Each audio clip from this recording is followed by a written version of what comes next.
Do you ever wish when you're faced with a really big decision that you could just magically know what the right answer is? Do you ever wish if there was a way that you could decide with absolutely certainty that you're doing the right thing? Well, there is a way. Hi, I'm Karen, and I'm a spiritual life coach that specializes in helping women in bad relationships decide whether to stay or go, and then support them on that journey. So, the first step into being able to make a decision with absolute certainty is to first of all tap into your own inner wisdom, your spiritual self. So, who you are, who you truly are, beyond the year, make, and model of the body, beyond your roles and your responsibilities, your true identity is soul, a tiny point of light located in the center of the forehead. And first of all, when I come into this awareness of being a soul, a spiritual being, I start to tap into a spiritual intelligence. So I, the soul, am eternal. I've existed before coming into this body, and I'll continue to exist after I leave. And so tapped within the soul is a spiritual intelligence. And that intelligence is going to help guide me. It's almost like a GPS that's guiding me along my journey, letting me know where I need to turn, where I need to stay, where I need to go. And so, what I want to talk about today is the three parts of the soul. So, there are three main parts of the soul, or we want to say like workers of the soul. So, the first one is the mind. So mind kind of gets a bad rap, but mind actually helps us do a lot of wonderful things. The mind allows you to be creative. The mind allows you to come up with thoughts. The mind is also very visual. So if I was to tell you to imagine that you're at the beach and you can hear the waves crash against the shore and you can feel the sunlight on your skin, you can actually put yourself there, right? Well, that is all complements of mind. Mind helps you visualize. Our emotions also come up in mind. So if I was going to give you the analogy of a computer, the mind would be like the monitor, and it's helping you see everything that's going on inside. Okay? So the second part is the intellect. So this is where our wisdom is. This is what we want to connect to. Our intellect is helping us tell truth from illusion. Now, when I say truth from illusion, I'm talking about spiritual truth from the illusion of our self-limiting beliefs, our fears, and insecurities. Now, let me tell you, these insecurities and fears and self-limiting beliefs can be very powerful, and they know just how to talk to us. They know just how to tell us exactly what we want to hear and keep us trapped in our comfort zone. So it takes a lot of courage to be able to listen to that voice of wisdom. The third part of the soul is the impressions. So in the impressions is where all of your memories are stored. Your childhood memories, the things you don't even remember, your conscious, your subconscious, your personality traits, and all your likes and dislikes. And so what happens is all these move in a cyclic pattern. So your past experiences and your personality traits affect the type of thoughts that you have. The type of thoughts that you have affect the type of decisions that you make.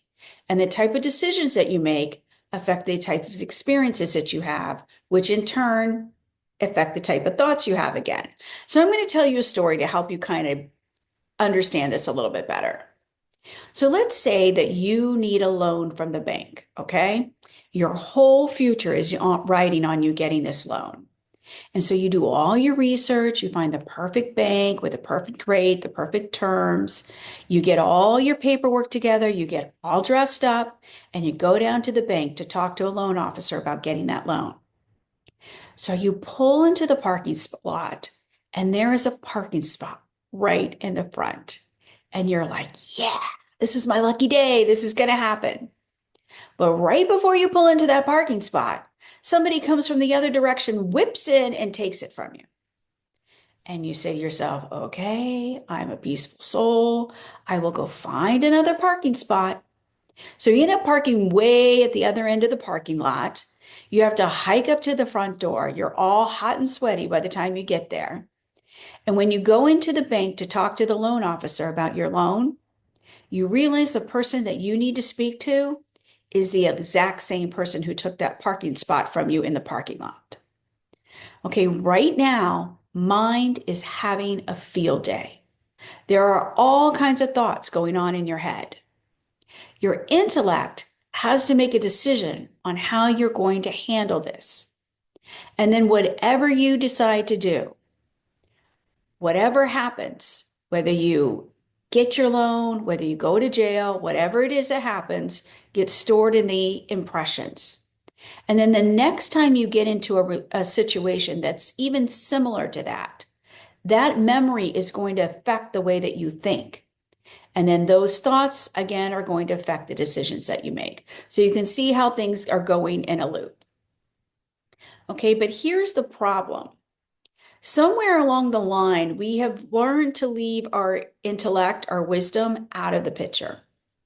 So I'm going to tell you another story about how that one happens. So let's say that you are a teenager in this scenario, and your whole life, your parents have been against underage drinking. Like this is something that they have drunk into your head. No underage drinking. It's their soapbox. They have preached it all your life. And then you go to a party, and of course, there's underage drinking, right? And all your friends are trying to talk you into doing it. Come on, everybody's doing it. Loosen up, have a good time, all of that. So you're sitting here and you're trying to make a decision. You're remembering everything that your parents told you, but you're also listening to all the things your friends are telling you.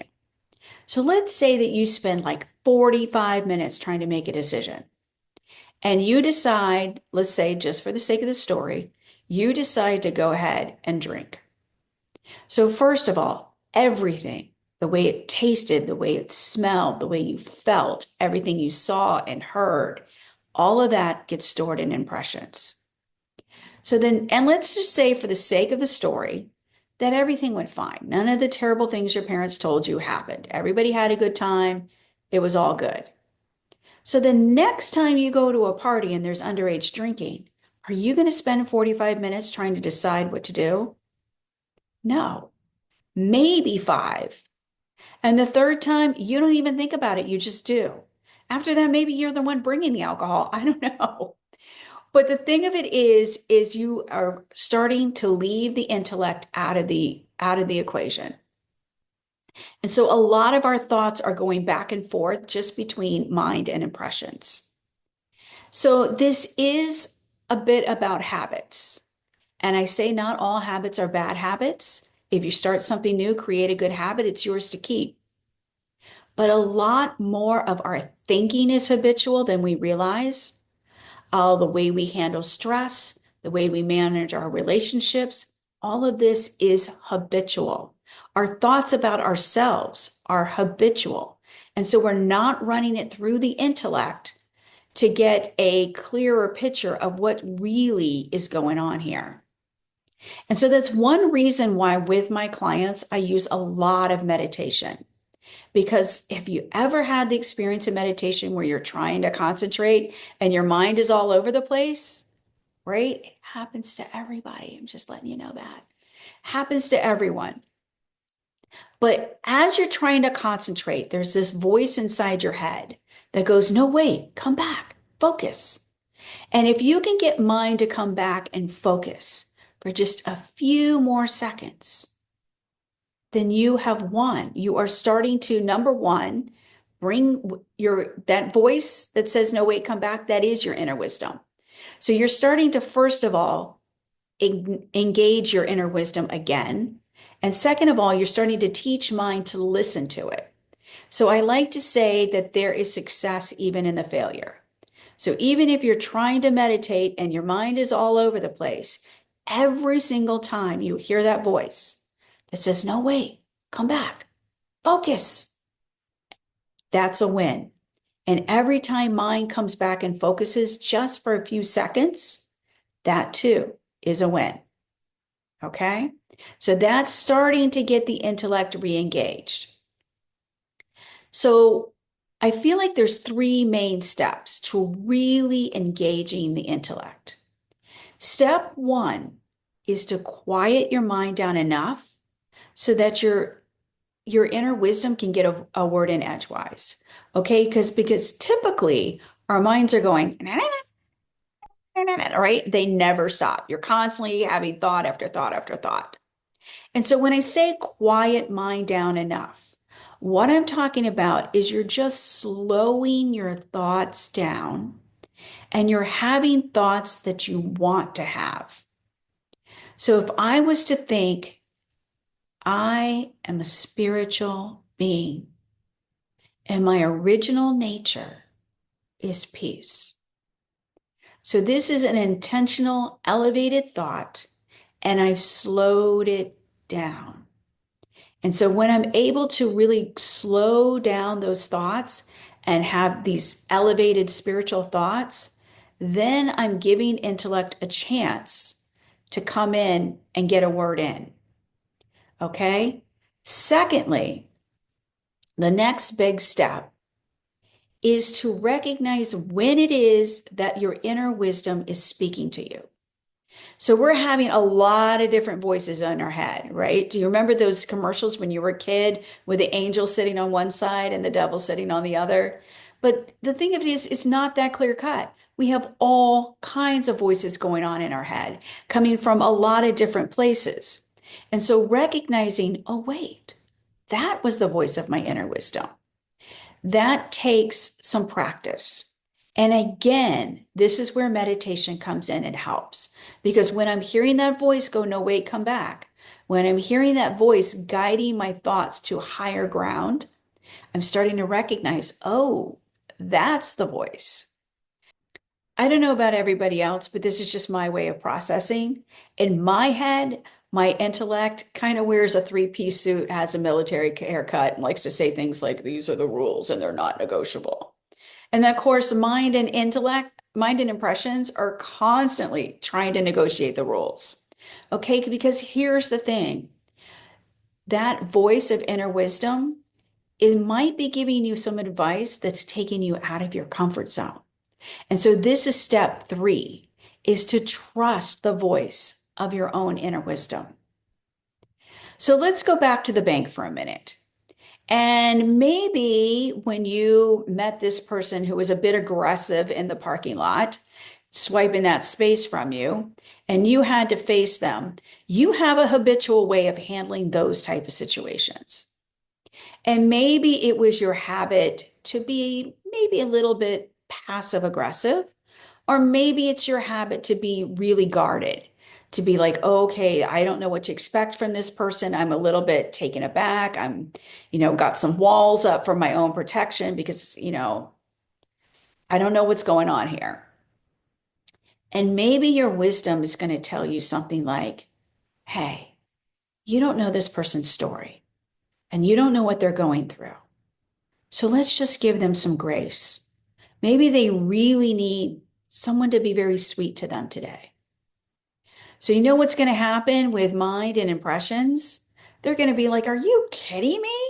You don't know what it's like in the world. Have you read the newspapers? You don't, or the news? We don't read newspapers anymore. I just aged myself. But have you read the news? You have no idea what people are capable of.